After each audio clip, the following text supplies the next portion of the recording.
La scène se déroule dans un tribunal de Miami, en Floride, un jour mémorable, le 30 juin dernier, un moment qui allait marquer l'audience et faire couler des larmes dans l'une des affaires judiciaires les plus inattendues. Ce jour-là, le destin a fait en sorte que deux anciens camarades de collège se retrouvent. Une juge et un accusé, qui, malgré la distance du temps, ont partagé une histoire commune. Un véritable retournement de situation, où la justice rencontre la bienveillance humaine.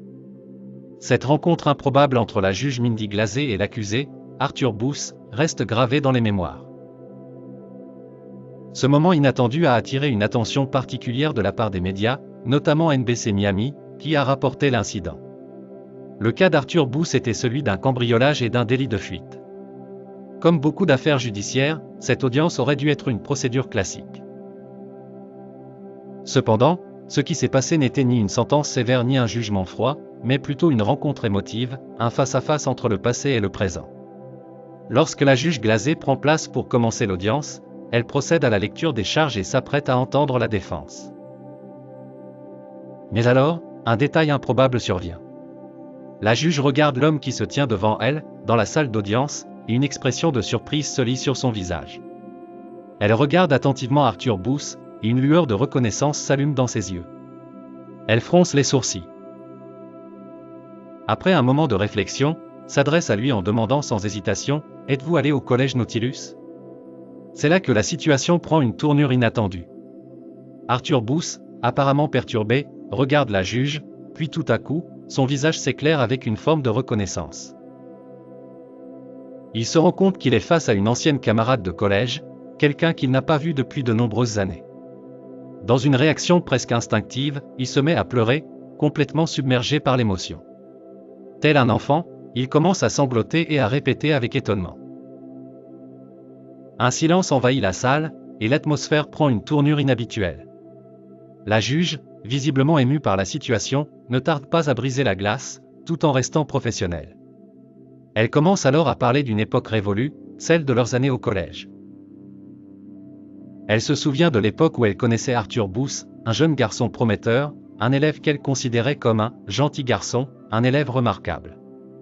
Elle ne peut s'empêcher de faire une réflexion poignante devant toute l'assemblée « Je suis navrée de vous voir là.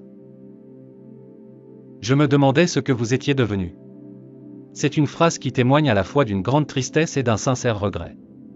Elle ajoute alors, dans un ton un peu plus calme et compatissant, « J'ai joué au football avec lui et voyez où nous en sommes. » Loin d'être une juge stricte et distante, Mindy Glazé fait preuve d'une grande humanité. Au lieu d'une sentence impersonnelle, elle choisit d'utiliser cet instant pour rappeler à Arthur Booth l'importance de changer de voie, de se reconstruire. Elle lui dit, avec douceur mais fermeté. « Je suis tellement désolé de vous voir ici.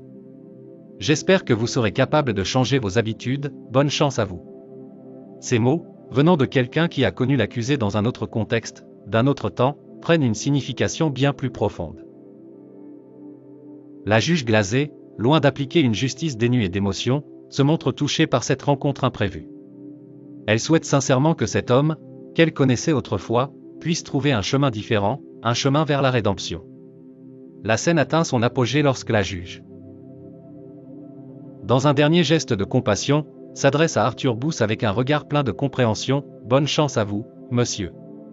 J'espère que vous serez en mesure de vous sortir de cela et de conduire une vie légale. » Ces mots, à la fois réconfortants et pleins d'espoir. Arthur Booth, quant à lui, est tellement submergé par cette rencontre inopinée qu'il ne peut prononcer que 3 mots, « Oh mon Dieu !» Submergé par l'émotion de revoir une ancienne camarade dans un contexte aussi dramatique, il ne peut qu'exprimer sa surprise, son incrédulité, et la honte.